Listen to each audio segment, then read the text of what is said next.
ഒരു സ്പെസിഫിക് ലൊക്കേഷന് ഒരു ലാറ്റിറ്റ്യൂഡും ലോങ്ങിറ്റ്യൂഡും ഉണ്ടായിരുന്നെങ്കിൽ ഇവർക്ക് അവിടെ പോയി എന്തെങ്കിലും ചെയ്യാൻ പറ്റുമായിരുന്നു. ഇത് എല്ലാവരും ബാക്കി ജീവനോടെയുള്ള എല്ലാവരും മരിക്കുമെന്ന് എഴുതി വെച്ചിരിക്കുന്ന സ്ഥിതിക്ക് ഇവർക്ക് എന്ത് ചെയ്യാൻ പറ്റും? സെയിം ടൈം ഇവരുടെ കാറിൽ നിന്ന് ഹോൺ കേൾക്കുന്നു. ഹീറോ ഓടി ചെന്നപ്പോൾ കുട്ടികൾ പേടിച്ചിരിക്കുകയാണ്. ഇടയ്ക്കിടെ അവരുടെ മുന്നിൽ വരുന്ന കറുത്ത ഡ്രസ്സിട്ട ആളുകൾ അവിടെയും വന്നുവെന്ന് അവരെങ്ങോട്ടാണെന്ന് ചോദിച്ച് മനസ്സിലാക്കി ഹീറോ ആ ഡയറക്ഷനിലേക്ക് ഓടിച്ചെന്ന് ആറാതെന്നൊക്കെ പറഞ്ഞ് ബഹളം ഉണ്ടാക്കുമ്പോൾ കുട്ടികൾ കണ്ടു എന്ന് പറഞ്ഞവരിൽ ഒരുത്തൻ ഹീറോയെ തന്നെ നോക്കി അങ്ങനെ നിന്നിട്ട് വാ തുറക്കും. അതിഭയങ്കരമായ പ്രകാശമാണ് അവന്റെ വായിന്ന് പുറത്തു വന്നത്. അവൻ നമ്മുടെ ജോണിനൊന്നും ചെയ്യാൻ പറ്റിയില്ല. പിന്നെ കണ്ണു തുറന്ന് നോക്കിയപ്പോൾ അവനെ ഒട്ട് കാണാനുമില്ല. ഇതിന്ന് തന്നെ ഇവരൊന്നും മനുഷ്യരല്ല എന്നുള്ള കാര്യം ഏതാണ്ട് ഉറപ്പിക്കാം. ദെൻ നാലാളും തിരികെ വീട്ടിൽ ചെന്നു. ഡയാനയും ആബിയും ഒക്കെ ഇന്ന് നമ്മുടെ ഹീറോയുടെ വീട്ടിലാണ് സ്റ്റേ ചെയ്യുന്നത്. ആകെ പേടിച്ചിട്ടാണല്ലോ. ഇപ്പോൾ ഈ സംഭവിക്കുന്ന കാര്യങ്ങളൊന്നും ഇവരുടെ കൺട്രോളിലല്ല. അമാനുഷികമായ പല കാര്യങ്ങളും ഇതിനിടയിലുണ്ട്. അതുകൊണ്ടൊക്കെ തന്നെ ഈ പ്രവചിക്കപ്പെട്ട ദുരന്തങ്ങൾ തടഞ്ഞു നിർത്താൻ തങ്ങളെ കൊണ്ട് സാധിക്കുമോ എന്ന സംശയത്തിലാണിവർ. ശേഷം അടുത്ത ദിവസം രാവിലെ ഡയാനയുടെ മകൾ ആബി ഒരു പേപ്പറിൽ കളർ ചെയ്യുന്നത് കണ്ടുകൊണ്ടാണ് നമ്മുടെ ഹീറോ എണീറ്റ് വരുന്നത്. അതെന്താണെന്ന് ചോദിച്ചപ്പോൾ കഴിഞ്ഞ ദിവസം ഇവർ ലുസീൻഡയുടെ വീട്ടിൽ നിന്ന് എടുത്തുകൊണ്ട് വന്ന ആ ഒരു പിക്ചർ ആയിരുന്നു അത്.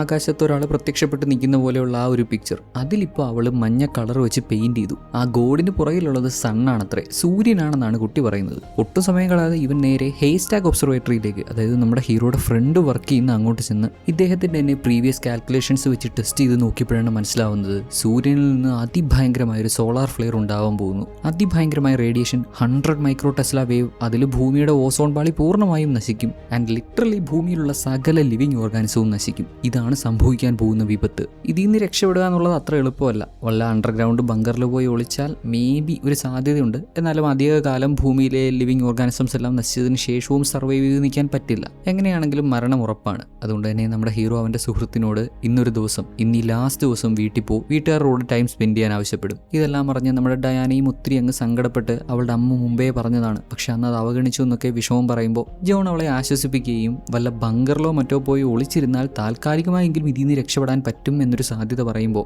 അവൾക്ക് ഒരു ഗുഹ അറിയാം, അതിന്റെ എക്സാക്ട് ലൊക്കേഷൻ കണ്ടുപിടിച്ച് അങ്ങോട്ട് പോയാൽ രക്ഷപ്പെടാൻ പറ്റിയേക്കും എന്നൊരു സാധ്യത പറയുന്നുണ്ട്. വീട്ടിലെത്തിയ നമ്മുടെ ഹീറോ മുമ്പൊരിക്കൽ ഇദ്ദേഹത്തിന്റെ ഭാര്യ ഇദ്ദേഹത്തിന് കൊടുത്തിരുന്ന ഗിഫ്റ്റ് ഓപ്പൺ ചെയ്യും. അതിനുള്ളിൽ ഒരു ലോക്കറ്റ് ആയിരുന്നു. ജോണിന്റെയും അദ്ദേഹത്തിന്റെ മകന്റെയും ഭാര്യയുടെയും ഫോട്ടോയും ടുഗദർ ഫോർ എവർ എന്ന് എഴുതിയിട്ടുള്ള ഒരു ലോക്കറ്റ്. ഇത് കാണുന്ന ജോൺ അദ്ദേഹത്തിന്റെ അച്ഛനെ കോൺടാക്ട് ചെയ്യുന്നുണ്ട്. ഇദ്ദേഹത്തിന്റെ ഭാര്യ ഇടയ്ക്കിടെ അച്ഛനുമായിട്ടുള്ള പ്രശ്നങ്ങളൊക്കെ പറഞ്ഞ് അവസാനിപ്പിക്കുമെന്ന് പറയുമായിരുന്നു. ഇപ്പോൾ അതിന് സമയമായി, ഇനിയും താമസിച്ചാൽ സമയം കിട്ടത്തില്ല, ലോകം അവസാനിക്കും. അതുകൊണ്ട് അച്ഛനെ കോൺടാക്ട് ചെയ്ത് കാര്യങ്ങളൊക്കെ പറഞ്ഞ് ഇനി നമുക്ക് ആർക്കും അധികം സമയമില്ല, ചൂട് കൂടും, വലിയ പ്രശ്നങ്ങളാകും, അതുകൊണ്ട് എത്രയും വേഗം വല്ല ബങ്കറിലേക്ക് മാറണം, സേഫ് ആയിട്ടിരിക്കണമെന്നൊക്കെ പറയുന്നുണ്ടെങ്കിലും അങ്ങനെയൊന്നും ചെയ്യാൻ താല്പര്യമില്ലെന്നാണ് അദ്ദേഹത്തിന്റെ മറുപടി. ദൈവം എന്താണോ തങ്ങൾക്ക് ഒരുക്കി വെച്ചിരിക്കുന്നത് അത് അതുപോലെ സംഭവിക്കട്ടെ എന്ന്. ശരിക്കും ഒന്ന് ആലോചിച്ചാൽ ഇതൊരു മണ്ടൻ തീരുമാനമാണെന്ന് ഒട്ടും പറയാൻ പറ്റത്തില്ല. കാരണം ഇവരെവിടെയെങ്കിലും പോയി ഒളിച്ചാൽ തന്നെ എത്ര കാലം സർവൈവ് ചെയ്യാൻ പറ്റും എന്നുള്ളത് വലിയൊരു ചോദ്യമാണ്. രാജ്യങ്ങളുടെയൊക്കെ പ്രധാന പദവികളിലിരിക്കുന്ന പ്രസിഡന്റോ സെക്യൂരിറ്റി ചീഫുകളോ അവർക്കൊക്കെ ആണെന്നുണ്ടെങ്കിൽ കുറേ കാലമെങ്കിലും സർവൈവ് ചെയ്ത് നിൽക്കാൻ പറ്റും. അവർക്ക് ആവശ്യമായിട്ടുള്ള ഫുഡ്സും കാര്യങ്ങളും സർവൈവ് ചെയ്യാൻ ആവശ്യമായിട്ടുള്ള സജ്ജീകരണങ്ങളൊക്കെ തയ്യാറാക്കാനും മാറാനുമുള്ള ഫെസിലിറ്റീസും സുരക്ഷാ സംവിധാനങ്ങളും അവിടെ ഉണ്ട്. എന്നാൽ സാധാരണക്കാരുടെ അവസ്ഥ ഇതല്ലല്ലോ.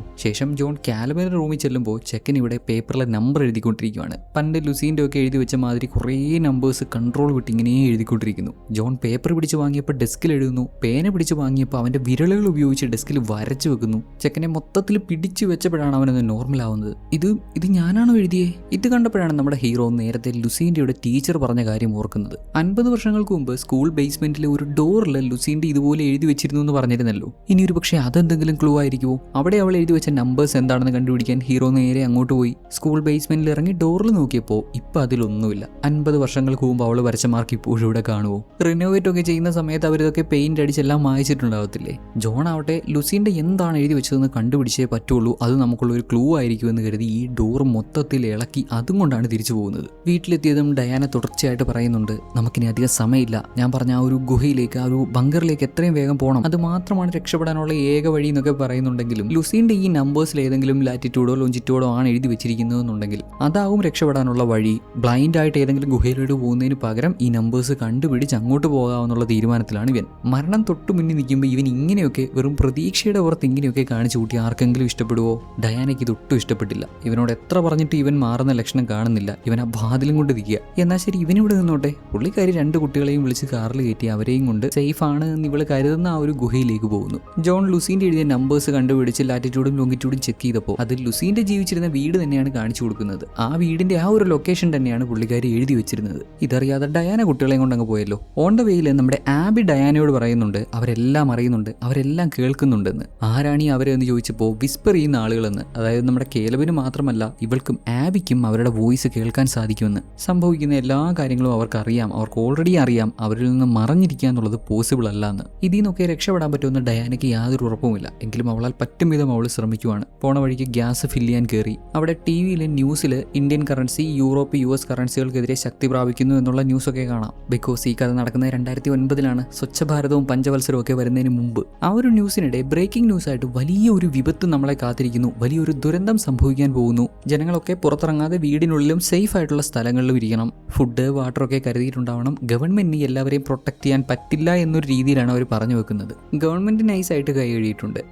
ഏതാ സംഭവിക്കാൻ പോകുന്നതെന്ന് വ്യക്തമായുള്ള ഇൻഫോർമേഷൻ പോലും ജനങ്ങൾക്ക് കൊടുക്കുന്നില്ല. ഇതിനിടെ നമ്മുടെ പയ്യൻ കാലബ് കാറിൽ നിന്ന് ഇറങ്ങിച്ചെന്ന് അവിടുത്തെ പബ്ലിക് ബൂത്തിൽ നിന്ന് അച്ഛനെ കോൺടാക്ട് ചെയ്യുന്നുണ്ട്. മൊബൈൽ സിഗ്നൽസ് കണക്ട് ആവുന്നതിൽ വലിയ പ്രശ്നമുണ്ടെങ്കിലും ഇപ്പോൾ എന്തുകൊണ്ടോ കണക്ട് ആയി. ജോണും തിരക്ക് പിടിച്ച് കുട്ടികളെ തേടി വരുമായിരുന്നു. ഇതിപ്പോൾ എവിടെയാണ്, ഏത് ലൊക്കേഷനിലാണ് തങ്ങളുള്ളത് എന്ന് ചോദിക്കുമ്പോൾ കാലബിന് കറക്റ്റായിട്ട് അത് പറഞ്ഞു കൊടുക്കാൻ അറിയത്തില്ല. അപ്പോഴേക്കും ഡയാന വന്നു. കാലബിനോട് കാറിൽ പോയിരിക്കാൻ പറഞ്ഞിട്ട് ജോണിനോട് ലൊക്കേഷൻ പറഞ്ഞു കൊടുത്തു. അവൻ പറയുന്നതാണെങ്കിലോ, നീ എത്ര വലിയ ബങ്കറിൽ പോയി വിളിച്ചാലും ഈ ഒരു ദുരന്തത്തിൽ നിന്ന് രക്ഷപ്പെടാൻ പറ്റണമെന്നില്ല. ഒരു തരത്തിലല്ലെങ്കിൽ മറ്റൊരു തരത്തിൽ എല്ലാവരും മരിക്കും. ബട്ട് എനിക്കൊരു ഫൈനൽ ചാൻസ് എന്ന രീതിയിൽ നിന്റെ അമ്മ എഴുതി വെച്ച കുറച്ച് നമ്പേഴ്സ് കിട്ടിയിട്ടുണ്ട്. അത് അവർ ജീവിച്ചിരുന്ന വീടാണ്. അങ്ങോട്ട് പോയാൽ എന്തെങ്കിലും ഒരു വഴി കണ്ടുപിടിക്കാൻ പറ്റും. പ്ലീസ് ഞാൻ പറയുന്നത് കേൾക്ക് എന്നൊക്കെ അദ്ദേഹം ഇങ്ങനെ എക്സ്പ്ലെയിൻ ചെയ്ത് കൊടുക്കുമ്പോൾ ഈ ഫോൺ ബൂത്തിന് മുകളിൽ കറുത്ത കളറുള്ള കല്ലിരിക്കുന്നത് ഡയാന കാണുന്നുണ്ട്. തിരിഞ്ഞു നോക്കിയപ്പോൾ ദേ ആ വിസ്പർ ചെയ്യുന്ന ആളുകൾ, കുട്ടികളോട് വിസ്പർ ചെയ്യുന്ന ആളുകൾ കുട്ടികളെയും കൂട്ടിക്കൊണ്ടു പോകുന്നു. വെപ്രാളത്തിൽ നമ്മുടെ ഡയാന അവിടെ ഗ്യാസ് അടിക്കാൻ നിർത്തിയിട്ടിരുന്ന ഏതോ ഒരു വാഹനത്തിൽ കയറി അതും ഓടിച്ച് കുട്ടികളെ ഫോളോ ചെയ്തു പോകുന്നു. കുറേയൊക്കെ ദൂരം അവരുടെ പുറകെ പോകാൻ സാധിച്ചെങ്കിലും അൺഫോർച്ചുനേറ്റ്ലി ഇടയ്ക്ക് വെച്ചൊരു ആക്സിഡന്റ് ഉണ്ടായി. അതോടെ കുട്ടികളെ മിസ്സായി. അവരെങ്ങോട്ടാണ് കുട്ടികളെ കൊണ്ടുപോകുന്നതെന്ന് ഒരു ഐഡിയയും ഇല്ല.